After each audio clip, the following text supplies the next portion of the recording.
children, I'll tell you the news. Don't worry about the names or dates, you already know it's true. Your doctor hates your baby, the prime minister's a ghost, and all them folks are sailing here 'cause they're in love with boats. Superfoods can save us from all our evil sin. JFK and Elvis own a bar in Wisconsin. Vaccinations were created by the CIA to steal votes from Bernie Sanders and turn your babies gay. So click the link you think you'd like and get tooled for a fight against those lefty fascist communists who are leaning too far right. Imagine this for a second. One man with total control of billions of people's stolen data, all their secrets, their lives, their futures. I owe it all to Spectre. Spectre showed me that whoever controls the data controls the future. Hi, and welcome to Not Another Fake News Cast live show. I'm Paul. And I'm Jerry. And thank you for being here with us at the Byline Festival. Thank you to the Byline Festival for having us. Yeah, delighted to be here. It's been a brilliant weekend so far. I hope you are all enjoying yourselves. We've been very lucky with the weather and stuff as well. So what we just watched there, Paul, was the CEO of Facebook, Mark Zuckerberg. It was indeed the CEO of Facebook, Mark Zuckerberg. It wasn't, unfortunately, him who said any of those things in that video. But I just saw him say it. That is, in fact, a deep fake, Jerry. All right, okay. Interesting. This, should have done a bit more research on this, shouldn't I? Yeah, it's going to go badly. So deep fakes then. What is a deep fake to the uninitiated amongst us? Well, it's the term is a portmanteau. Portmanteau. Yeah, of yeah. I thought you were going to do the portmanteau joke. I decided to leave that one by the way. Good. We might even have that chat on the show. It's deep learning, right, and fakes. Right, it's deep learning. I imagine is like just when you like smoke a doobie and you're like, what if like it's all just meaningless? That's like Joe Rogan. Yeah. Like, Joe Rogan is big on deep learning. You ever take DMT? He doesn't usually do it in a Glaswegian accent. He also doesn't usually deep learn. So no, true. So yeah, deep learning. It's using artificial intelligence basically to create video imagery, and it's a big deal because it basically allows your kind of average man on the street, or eventually your average man on the street, to create video of that quality or better, with very little skill involved. Up until the advent of deepfakes, you would have to, be a very keen, an expert video editor to even begin to try and create something like that. But yeah, I mean, it was certainly money and time was a massive variable in being able to create fake videos or videos that are digitally rendered in that way. But it essentially couldn't be done unless you had lots of time and you were willing to invest lots of money to be able to understand 3D modelling and everything that goes along with it. Yeah, Sam Gregory, who is the program director at Witness, the New York City human rights organisation, said that it's basically easier to create a deep fake than it is to spot one. How true that is, I'm not sure, but what the technology behind it was invented by a guy called Ian Goodfellow, who previously he was a PhD student at the time. He went on to work for Google and then Apple. Yeah, he worked for Google Brain, so he worked for Google's artificial intelligence software, and then subsequently went to Apple. He wasn't doing search engine optimization. No, he wasn't an SEO specialist. Oh, he might have been. Yeah, we couldn't comment, I guess.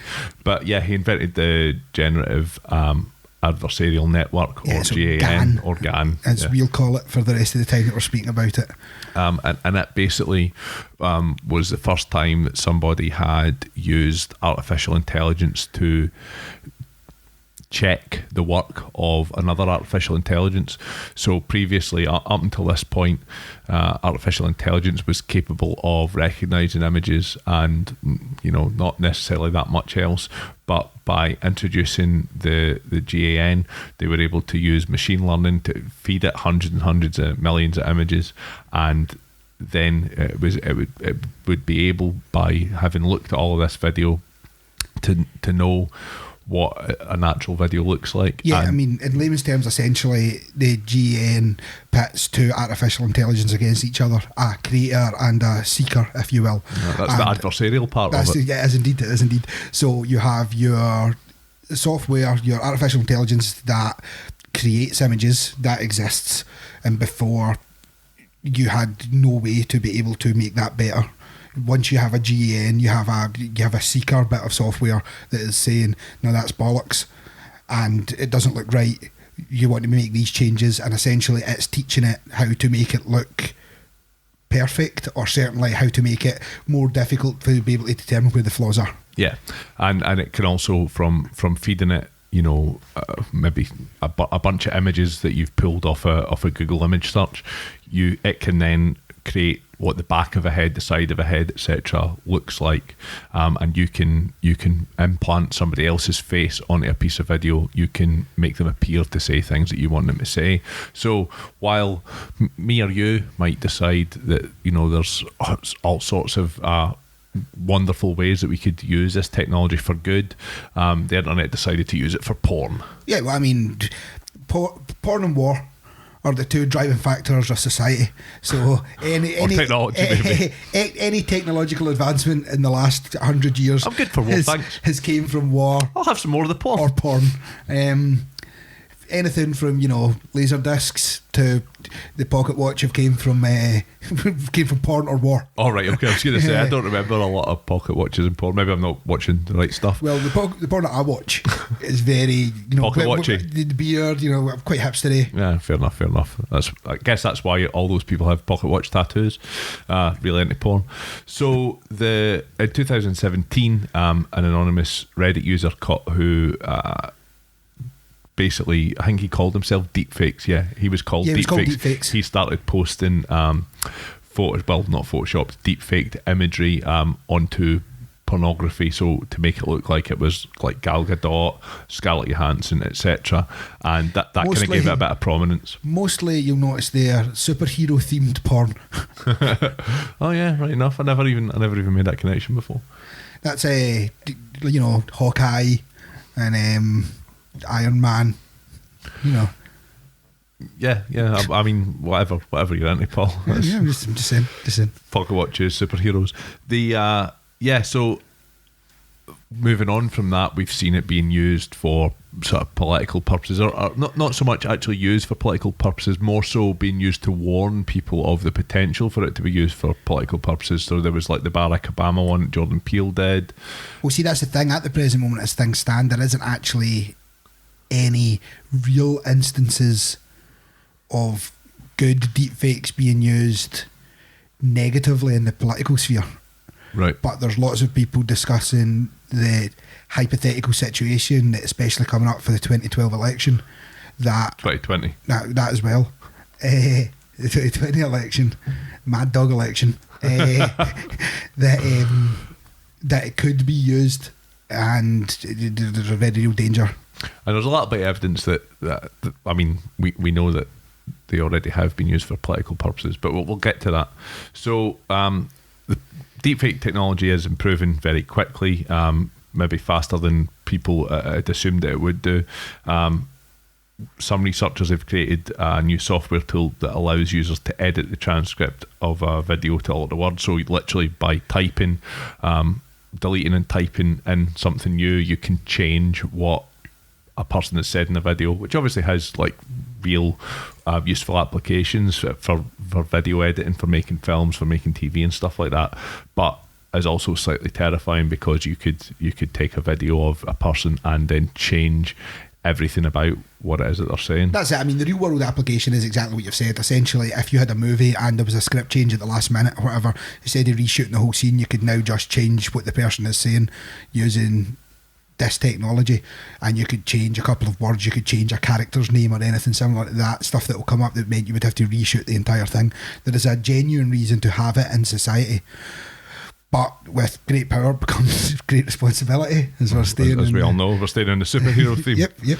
And yeah, so that's where the danger lies. There's actually a video that does exist of someone in real time changing the president, possibly Obama. I think I'm actually now asking you a question. It was in a TED talk or something, like a presentation that was done by I think it might have been Samsung or Adobe or somebody where like they that. were showing in real time, they were able to do it, and literally in real time. I mean, pretty much as quickly as you can delete the passage and type in the new words and press play, that's how quickly you can do it. So if you had a pre-prepared script that you had already wanted it to read out, it would just read it out as if that was originally what was said.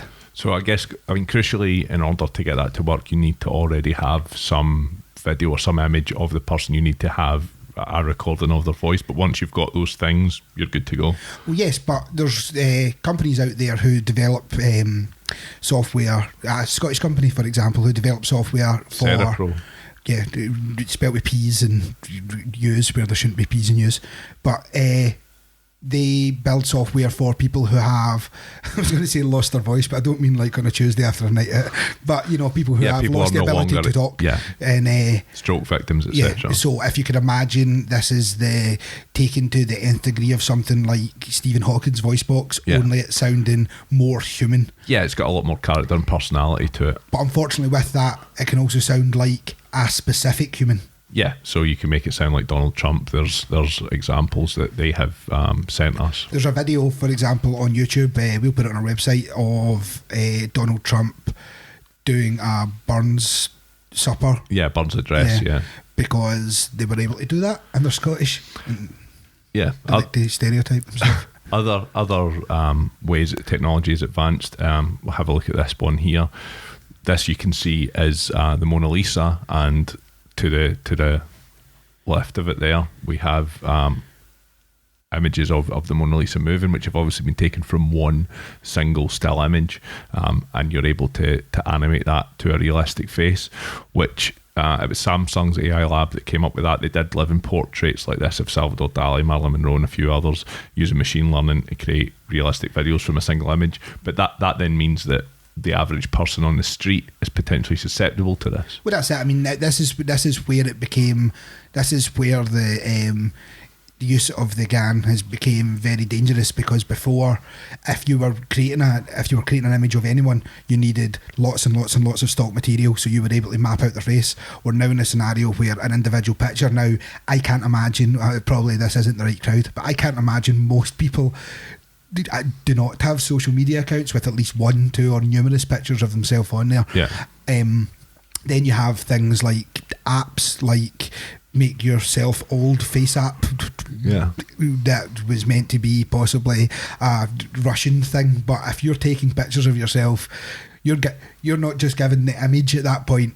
You're given an image, it's a perfectly straight on image, you know what I mean? You're essentially giving it the perfect type of picture that it needs. You're potentially feeding a database that could be used for machine learning of millions of faces. Yeah, I mean, I think it would be reasonable to say, because of, you know, all the people here, all the things we spoke about over the weekend, all the things that we spoke about last year when we were here, that it would be reasonable to say that any pictures and data like that are almost certainly being sold on and fed into some form of machine learning or databases like that. Yeah.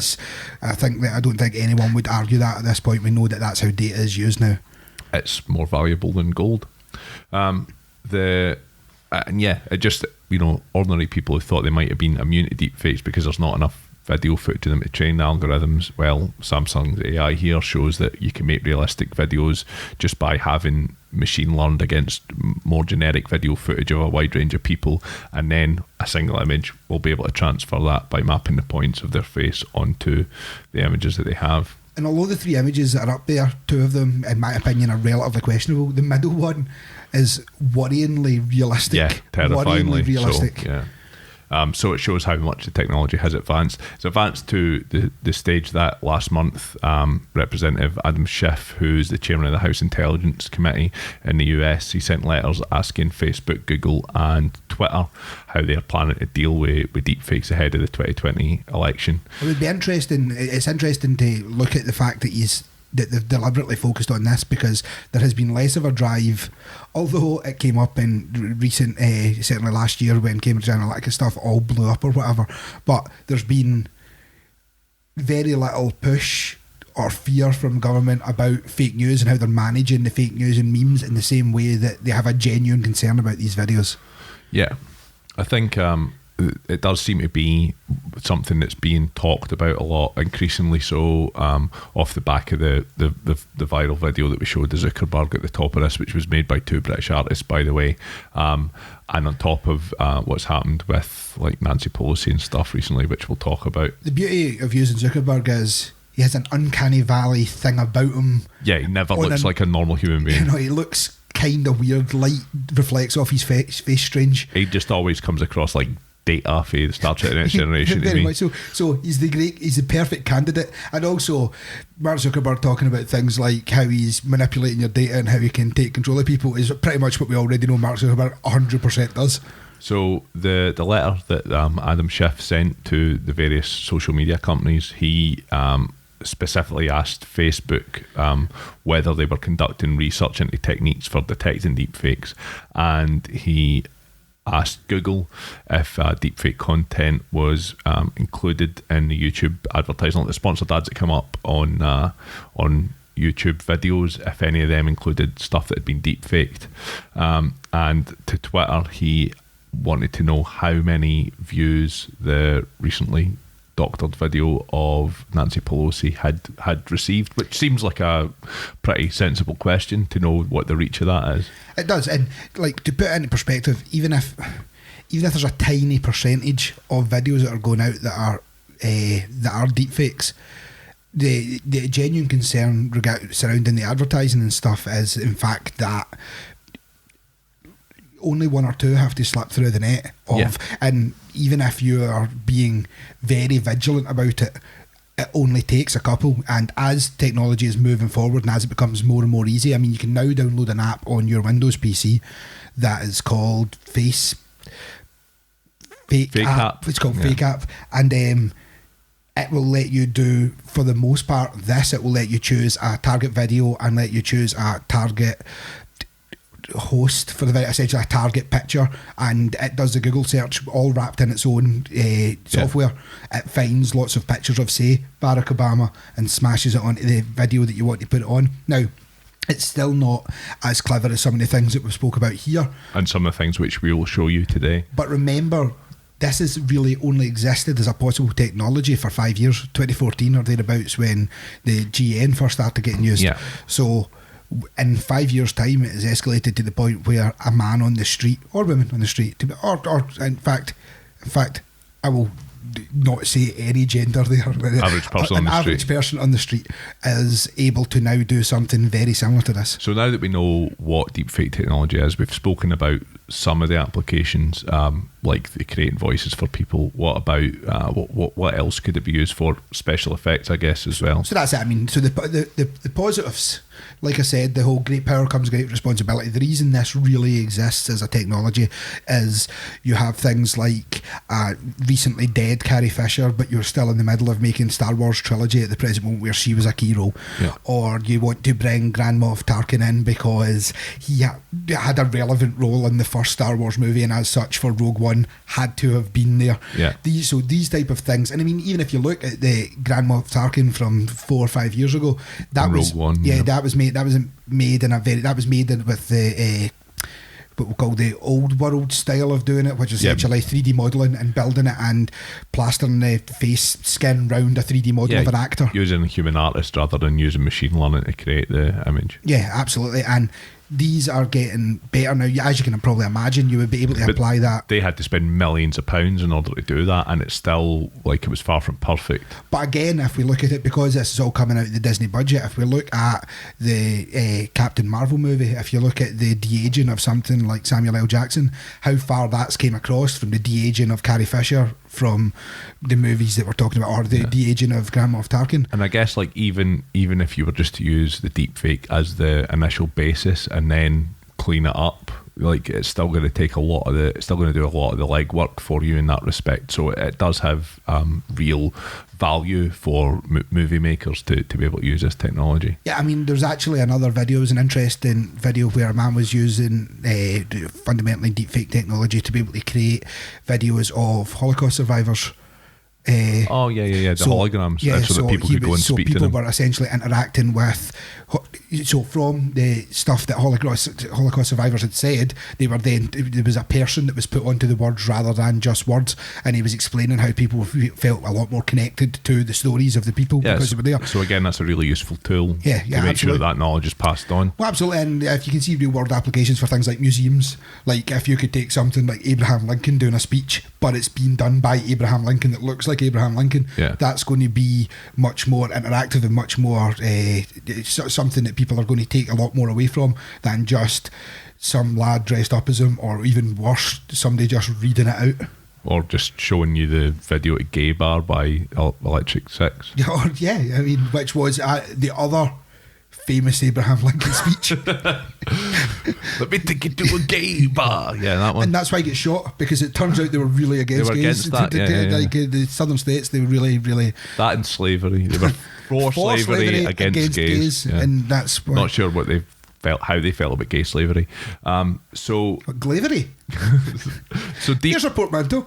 It's a portmanteau. So deep video portraits, which is a system that was developed at Stanford University. So it can manipulate facial expressions, but also like the movements, full 3D head positions, eye gaze and blinking, head rotation, by using the GAN technology. So that could be, that's incredibly photorealistic, their technology. So it could be, again, really beneficial for audio dubbing a film into another language and stuff like that. Obviously, again, with any of this technology, it could be abused.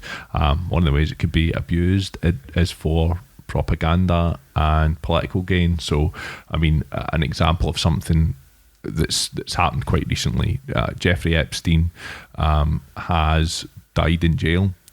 Conspiracy theorists have been going nuts saying he was murdered. You could use deepfake technology quite easily to put Epstein's face onto a murder scene from any movie, or CCTV footage. Or any old dead body that is on a gurney somewhere in a hospital. If you want to have but you could claim to have CCTV footage of the murder itself. I mean, you could, but even if you don't want to go to that extreme, suggesting he was murdered. No. But, it was also on Suicide Watch, just saying. But you could say, like I said, there is certainly a picture that exists of him dead that is essentially a picture taken from a gurney or thereabouts. Now, it would be very easy to take that and drop a face onto it when you're in a scenario where you have AI learning making sure that it's done clean and nice, not suggesting that's what happened, but it's a good example in current culture. Another example which actually has been used recently is the aforementioned Nancy Pelosi video. Now, there were two doctored Nancy Pelosi videos, and during the course of researching this, we found that the media coverage of this Nancy Pelosi video was a bit confused because Donald Trump retweeted a video that was edited of Nancy Pelosi, but it was one that was used on Fox News. It was cut up to make her seem incoherent and babbling and stuttering, etc. But it wasn't the sort of deep fake which had circulated on a lot of the social media. I'll just correct you there quickly. So this, also to muddy the waters a bit more, this is actually technically what would be known as a shallow fake. Correct. Rather than a deep fake. So in this case, it's not so much AI learning, it's manipulated video. So all they've done, I mean, I say all they've done, but what they've done is they've slowed the video down by about 25%. They've slowed it down to 75%. Yeah. And they've pitch edited some of her vocal intonations and stuff like that. You'll notice the two videos side by side. One is noticeably darker than the other one because I presume because in the slowing down it's caused that.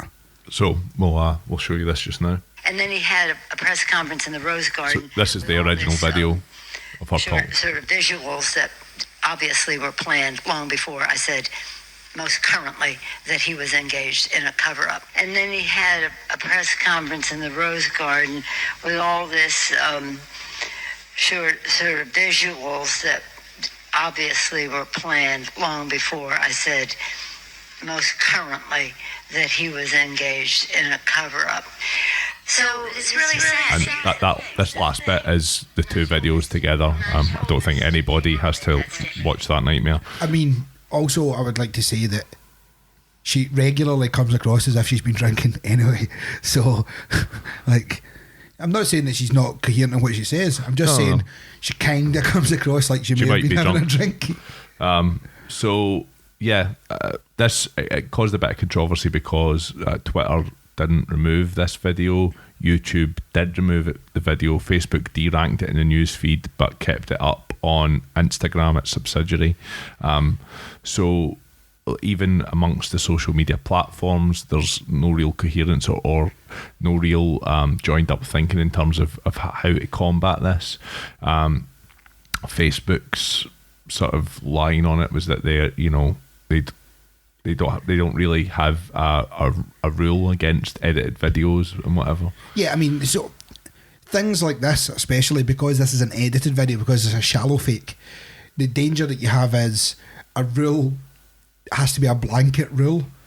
So because of that, if you start saying, well, you can't be taking a video of a person or that and edit it to make it slow because it looks funny or it looks like they're drunk, then there's definitely lots and lots and lots of other videos that have got nothing to do with politics that they then have to start to pull. Yeah, but I think eventually as well, Facebook did pull it because in the course of trying to find this, I couldn't really find the original video anywhere online without it, being cut up with the original video or without it being as part of a news report, etc. So it's obviously eventually been taken down, but by that point, how many people have seen it, and ultimately how many people, regardless of what they're told to debunk it, are going to believe it anyway. So that's an interesting point that you brought up, because essentially we can show that with videos on YouTube or with Facebook, or both, but essentially they are 19 times more likely to be spread virally than a combination of both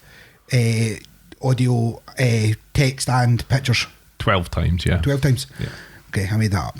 I knew it was something like that. But yeah, so that video is going to spread like wildfire. Any video is fundamentally going to spread like wildfire. Yeah, and it's going to spread more so than a still image or just a word of text. Now, interestingly, a couple of other statistics that come off the back of that, just so you have reference. 83% of people will watch a video with subtitles on it, or are more likely to watch a video to the end, certainly with subtitles on it.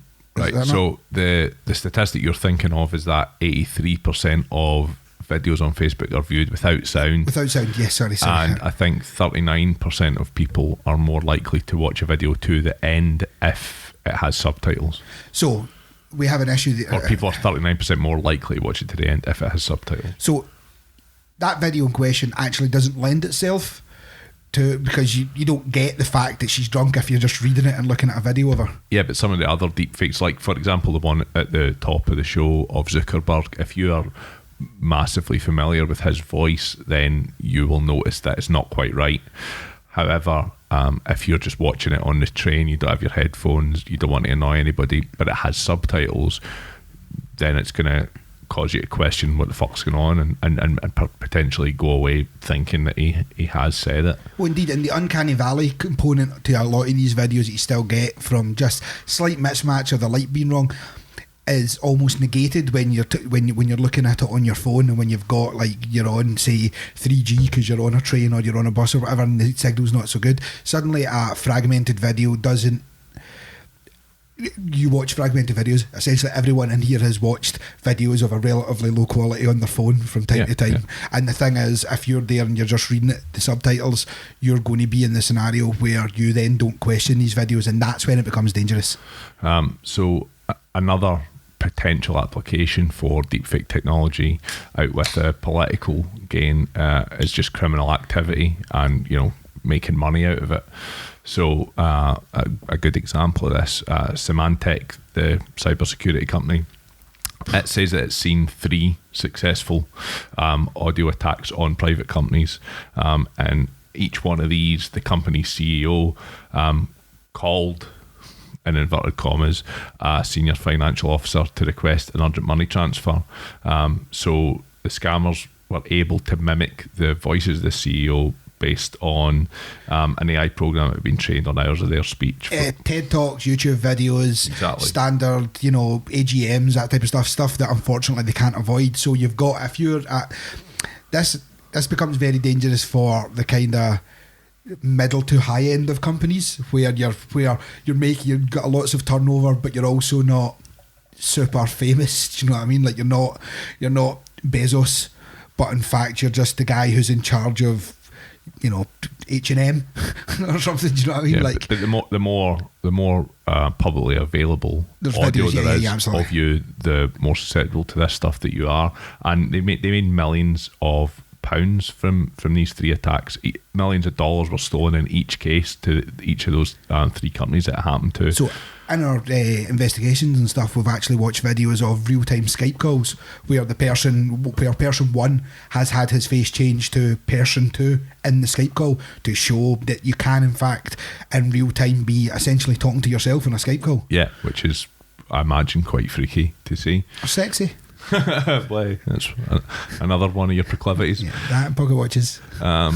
So yeah, I mean, like, you know, potentially you could have a situation where Tim Cook or Jeff Bezos were recorded having a private conversation about their sales tanking, and that was, you know, leaked on the web, and you know, before the audio had been debunked, there'd already be billions wiped off of their share price. Yeah, and then this, if we escalate this and you look at then the possible applications, think about how you could do something like trash the market. For example, we already have a Zuckerberg video. Now, if you could have a video that was leaked or an audio recording that exists of Zuckerberg talking about something to do with the new cryptocurrency that they're releasing, that is going to dramatically affect the share value to the point where you could drop the share value, drop 2, 3, 4 grand into purchasing the shares, and then as it is proven that that's now a deep fake, the shares climb back up and suddenly you are £4 million richer than you were when it dropped. You know what I mean? So yeah, that's that's where the opportunity for actual criminal activity is something that it's big business potentially. Yeah, you know, absolutely. like, I mean, it's your Elon Musk, a convincing fake video of Elon Musk saying that there's like a massive defect in a bit of technology the day before it's launched. That is again going to wipe billions off of their share price potentially. Yeah, I mean, and that stands to be, that is the modern phishing email. You know what I mean? That is the modern that type of something that people will be able to get behind and make lots of money from. Whereas when we're talking about it from a political aspect, there's a very real danger that what you're doing can get you in. Like, you could be doing the criminal stuff from, you know, North Korea, for example, where you can't really be doing the political stuff from there. It's like you're going to have to be involved, or someone's going to be paying you, or someone's going to be chasing it, or, you know, you might be a Russian troll farm. Yeah, it could be the IRA. Not that IRA. But I mean, it could be them as well. So you've got a situation now where you've basically got a sort of mini arms race whereby you've got the people producing deepfakes versus people trying to detect them and fight against them on the other side. The unfortunate outcome of this, though, is essentially when we spoke about the GAN, we were talking about 2 AIs sitting on the same platform arguing with each other about how to spot the fakes. However, if you then say what we're talking about now, where you've got groups of people who are creating software to be able to detect fakes, as they call out the things that they are using, so say for example a cluster of pixels because of the specific camera that they're using is different than the digital image that's been put on top of it, so you're able to see that the image doesn't match up on a pixel level. I mean, without getting boring, but the long and short is cameras don't capture every pixel, so you get artifacts that we can't see with our eyes but a computer can pick up, so they would be able to see that the digital rendering that's been put on top of it doesn't match up with them.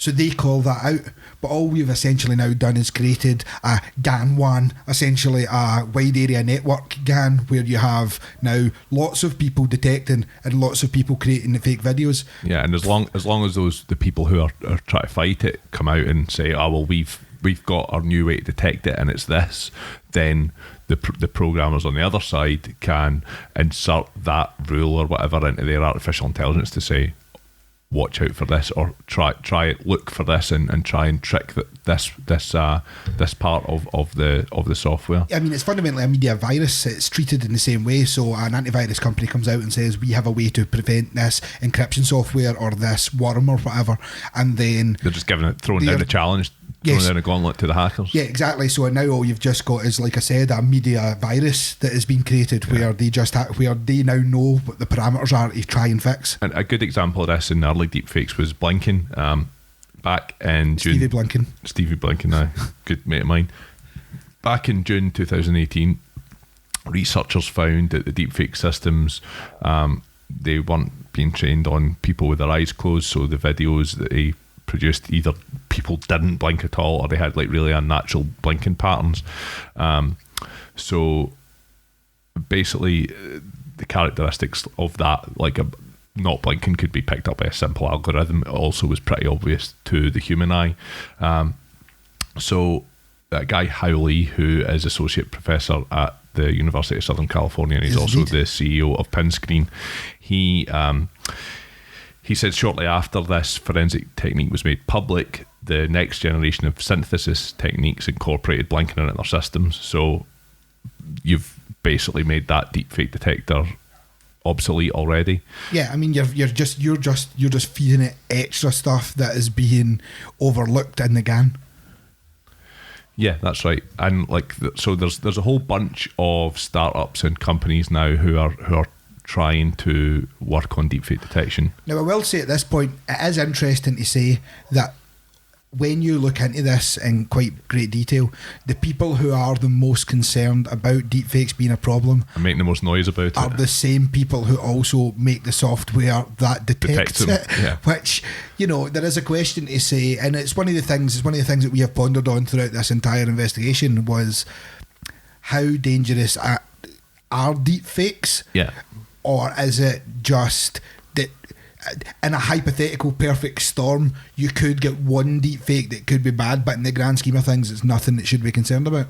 And when looking at it, it seems to be at the moment that there's a lot of hyperbolic statements and stuff being made, and it usually comes from these guys who are the CEOs of startups who can give you detection technology. To give you one beautiful hyperbolic statement. So in an interview done by, I believe, CNN, we were watching said video, and the man was saying how if a video of Donald Trump was put out saying that he had released nuclear weapons towards North Korea, the nightmarish situation could occur where there would be entire world nuclear meltdown in 30 seconds. Now, that's definitely hyperbolic, and also that is a nightmarish situation. It's definitely the worst case scenario. That I would say, complete global nuclear meltdown is definitely worst case scenario. Complete global nuclear meltdown in 30 seconds. In 30 seconds as well. That is fast. Which I also believe is the worst case scenario in any scenario. Yeah. Like pretty much. There really isn't any other. What's the worst could happen? Well, it could be complete global nuclear meltdown within 30 seconds. Well, I'm probably going to steer clear of that then. Well, you fucking fair point. And also, someone had to have created a video, right? So, to put into perspective what it was talking about. Why would you do that? Yeah, like the video that somebody has to have put out, they have created Some the video. people just want to watch a world burn, Paul. In 30 seconds with nuclear meltdown. So another company that's coming up with detection software is a company called Malwarebytes from Santa Clara, California. They basically said that deep threats could be used for like spear phishing attacks, etc. So they were talking about, imagine getting a video call from your boss telling you she needs you to wire cash to an account for a business trip. So this seems to happen quite a lot more than you would imagine. There seems to be a lot of CEOs calling people and telling them to wire a large amount of cash for a questionable business It's obviously trip. happening enough for them to be like, oh, well, this seems like a legit thing to happen. I know, but it just seems like a thing that I didn't know existed up until now. Wire me £1 million, I've got a special meeting to go to. Aye, okay. And there's folk in Los Alamos. They are creating a neurologically inspired system that searches for tells that photos are AI generated. So they're testing for compressibility, how much information's actually in the image, because it turns out that generated images tend to contain a lot less information than a genuine photograph. There was a bit of software that existed called Deep Nudes, which essentially was a bit of software that could take a picture of you, take the image of your face, and kind of guess what you look like naked. And then make a naked picture of you.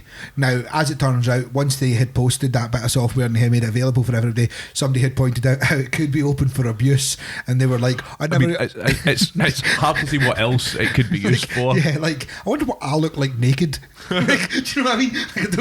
Like, I don't know. Yeah, I can't think of a possible positive application for that software. No. Yeah, so as tends to happen, a technology company, after like they'd been called out, were like, oh yeah, that's a terrible idea, we'll just get rid of that. We didn't think about people using it for that. We thought they were going to be using it for total normal things. And I think GitHub have actually pulled all of the code off of their hosting platform so that people can't get a hold of it to use it. So you've the High League guy who we were talking about earlier, he sort of said that at some point it's likely that it's not going to be possible to detect deepfakes at all, and so a different approach is going to need to be put in place to resolve it. But then that brings us to a dangerous point as things stand, which is if you can't now identify deepfakes from normal videos, the more dangerous scenario is then you can't guarantee that non-deepfake videos are not deepfake. That was a tough way to describe that. It creates a bit of ambiguity. I mean, like, even so, say there was a deepfake detection algorithm the other week. I believe was able to, it boasted 97% accuracy, basically, right?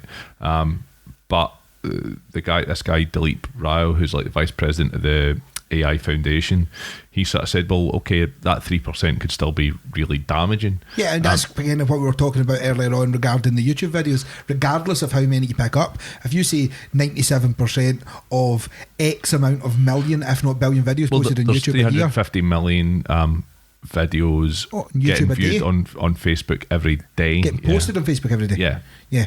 So the thing is that like that 3% is a huge amount of a million.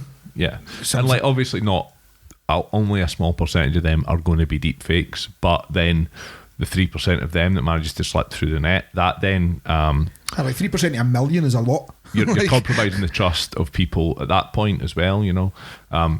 People are seeing that if they've seen it go through the net, they're going to assume that it must be true, and then if it's then discovered it isn't, then they're going to continually doubt things which come through to them. Yeah, so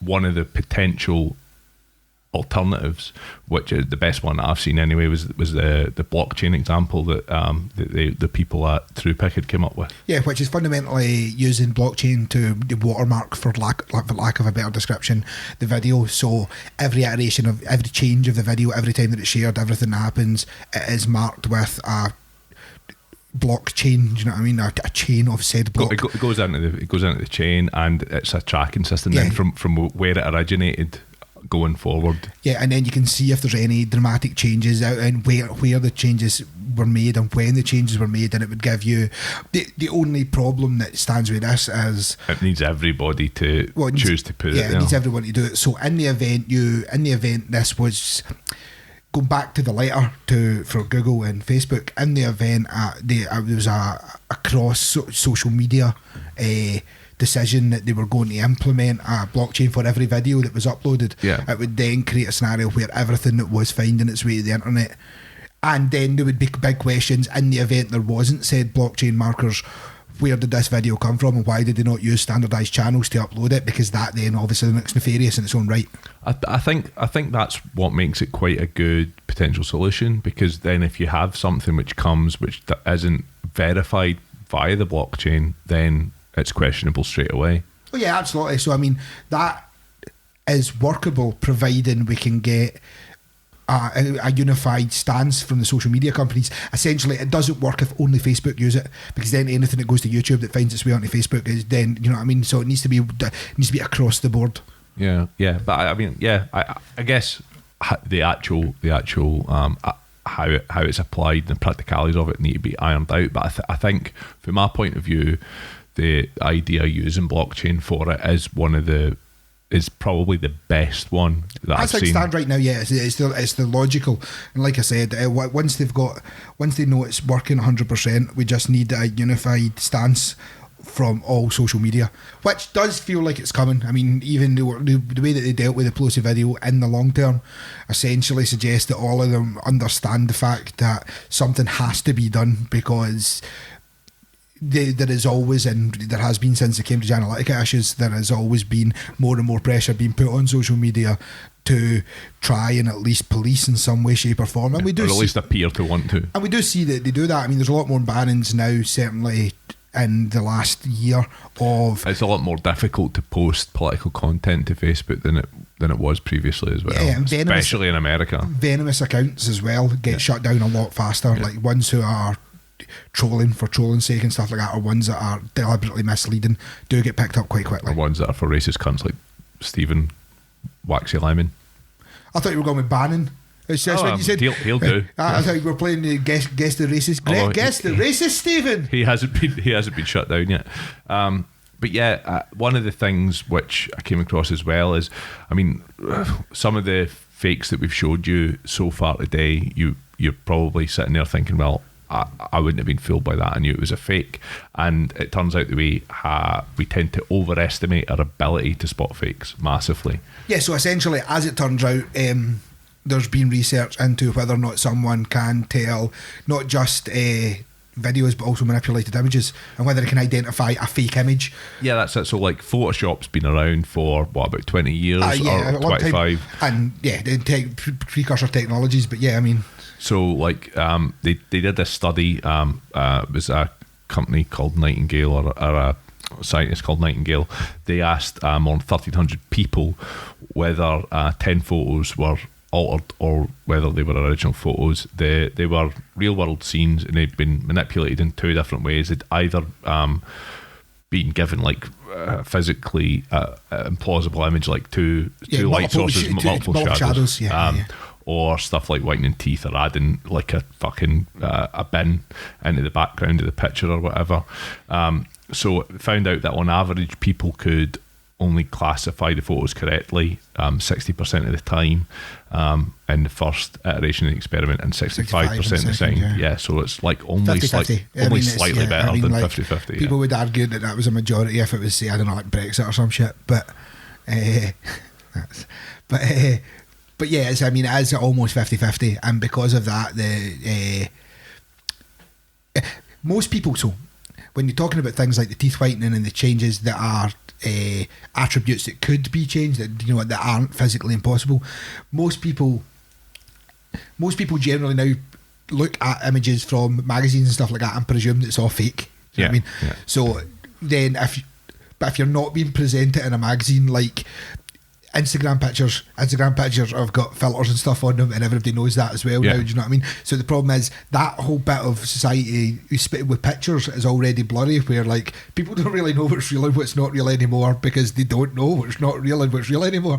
The world's gone a bit crazy in that respect. We've been presented with stuff forever. So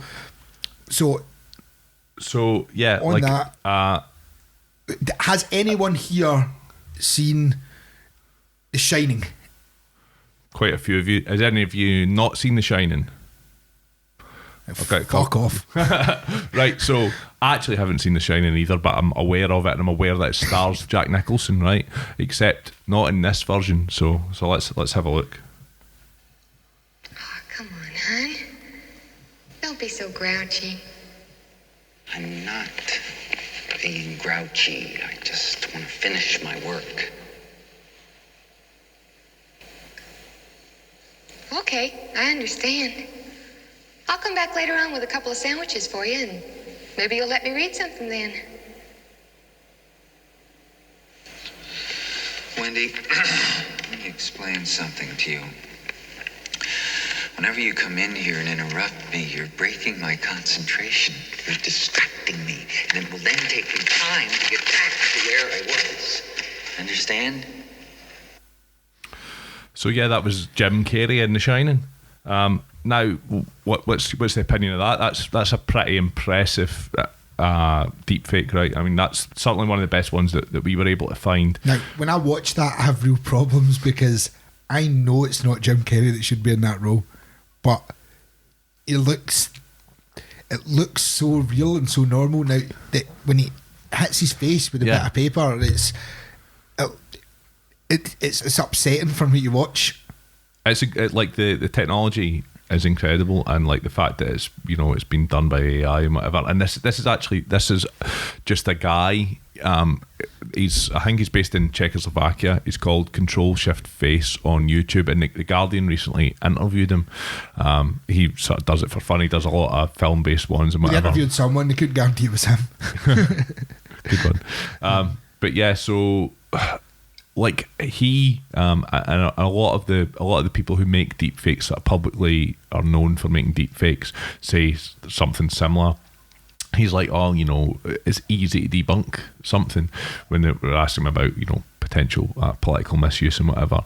He's like, all you need to do to debunk it is to show somebody the original video that's been doctored. But I think it looks at the problem the wrong way, because we know, like, from fake news through the Scottish independence referendum and the Brexit referendum and the 2016 US election, people will believe it if they want to believe it, and debunking it doesn't appear to be that effective a way of changing people's minds with regards to fake news. Well, I mean, a great example of that is there is a story that we used to talk about in our earlier live shows, which is essentially to do with Donald Trump stopping his car and helping a Mexican guy who had a burst tyre. He bought him like a fucking house, and he was quality him and took him up the road in his limousine. And this was regurgitated over and over and over again online, but it is an entirely false story. It does not, it's completely fabricated.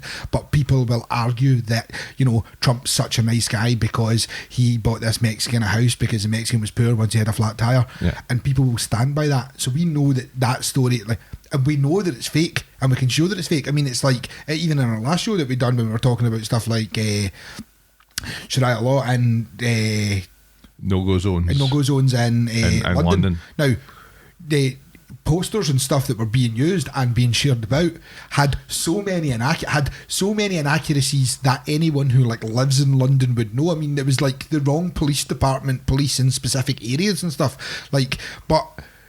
So it was so blatantly false, but it was still shared around. So we know that providing someone has already decided that they believe that there is no-go zones, they will share that regardless of what it says. Yeah, and people won't always see the debunking. It's the same as a retraction in a newspaper. A lot of people will see the original story, not necessarily see the retraction, because the retraction won't have the same prominence, and certainly may not have any prominence in the particular sphere of the internet which they're inhabiting. Like an echo chamber issue, but you've got front page, this thing has happened. 4 weeks later, page 7 at the bottom in a small column, it didn't. Yeah, page 7 if you're lucky. Yeah. I mean, I was just going for a small paper. But we anyway, we got in touch with Control Shift Face, and he we were only able to do it by sending him a video that we'd taken on our phone, but he done a deepfake for us of us, so we'll show you that right now. By us, I mean Jerry. Big newscast. I'm delighted to be here at the Byline Festival today to celebrate the joyous occasion of our political hero Boris Johnson being elevated to the highest seat in the land. Hope everybody has a good Brexit. Big up to Aaron Banks and our boy Steve Bannon. So yeah, what do you think about that? Convincing enough deepfake? Unfortunately though, that wasn't a deepfake. That wasn't a deepfake. That was a video that we done to prove the fact that you now don't know whether or not that was a deepfake or whether or not it was something that we had filmed to show what a deepfake can look like. And as deepfakes become more prevalent, become a byword for falsehood on the internet, and as more of them are being circulated, it then causes a problem where you will start to doubt the veracity of any video that you see, which just causes ever greater confusion. It becomes more difficult to prove when something's fact. Also, as we've spoken about, makes it easy to deny something which you have been caught red-handed doing. Yeah, I mean, a good example of that is the President Trump grabbing the pussy scenario. He has now claimed that he doesn't recall seeing it. And the very real danger of that is, well, if you don't recall seeing it, and anyone can create, and I right now can show you a video from on YouTube of Donald Trump doing a Robert Burns toast that he didn't do, then he could then, and because there is, the thing is, in this specific situation, even though we all know that specific quote, there's no video of him saying it, there's audio of him doing it. And the thing is, that audio, in theory, could have been created by anyone. Yeah. Now, do I think they said it? Yes. Yes. Do I think he's a misogynist? Yes. Yes. But he can deny it. And the thing is, if people want to believe that he didn't say that, they now have enough credence behind that belief, because they can say, well, you know, this shit gets faked all the time. It's a further blurring reality. It's like what Putin's right-hand man, Surkov, is. It's exactly what he pushes. If you're constantly shifting, people don't know your stance on anything, they don't know what's false and what's true, then it's easy to get away. It's easy for people who are engaged, people who care about politics, to withdraw from it because they don't know what to trust anymore. Yeah, they don't know people's stances. I mean, it's essentially, it's 1984. Yeah. I mean, it's the whole premise of if you can't believe what it is that you see, yeah, then and actually the sort of alarmist hype around deepfakes at the moment could be more dangerous than the actual technology itself. that's it. I mean, actually, as things stand right now, because of the way that it gets discussed, because of the way it's getting looked at, especially now by politicians and by large media groups, you could actually get to the scenario where they never get good enough at creating completely believable deepfakes, but the premise that they could create deepfakes means that people presume deepfakes exist, yeah, and then people start denying things that they've done or said as deepfakes, even though they couldn't have created a quality of deepfake like that anyway, and no one's going to believe that. And because we live in this ever more increasingly divided society, because we're becoming more partisan, we're funneling away into our echo chambers, we are much more aggressively attacking people of the opposite political or different political Not my left wing opinion. people at the byline on my right. Yeah, quite proven. So this it creates a potential, ecology for this stuff to flourish. There was a paper from the CNAS in July last year on artificial intelligence and international security, and it stated that as of this writing, deepfake forged audio and video looks and sounds noticeably wrong even to untrained individuals. However, at the pace these technologies are making progress, they are likely less than 5 years away from being able to fool the untrained ear and eye. And I mean, I would say that from all the numerous horrendous videos that I've had to watch doing this research, that the biggest issue for me is the audio. I mean, as I said, a video can look fragmented, can look artifacty. You can get away with that, especially on mobile devices. But the audio, to me at the moment, is noticeable for someone like Trump or Obama, or a well-known CEO, because you know their voice and you know their mannerisms and the way that they break their words, and what I mean, like, they are their vocal gait. I don't know if that's right. But yeah, but you do, and that's where, in the event if that technology gets better, it becomes a massive problem. Yeah, we're through the looking glass at that point. We're not there yet, but deepfakes are definitely a technology that we need to watch out for in the near future. And interestingly, as we had mentioned earlier on, because people do watch videos with subtitles and regularly don't watch videos with sound on Facebook and the likes, the fact that the audio to me is the most jarring bit doesn't really matter. Yeah, and if some guy in his room for fun can make a convincing Jim Carrey appear in The Shining, then who knows what somebody with a lot of money and a lot of ill will, a bad actor, a bad state actor, might potentially do to try and influence politics in the future. That's all we've got time for. It's been great talking to you. If you are interested in hearing any more about deepfakes or fake news in general, then check out our podcast. Our website is www.notanotherfakenewscast.com, and we're available on social media at PGMcast, so on both Twitter and Facebook. If you really like us and want to throw us, if you want to chuck us a buck, you can go to our Patreon at PGMcast. Yeah, www.patreon.com/PGMcast. And also we'll be around at the bar and stuff. If you bump into us and want to have a chat, then come and see us.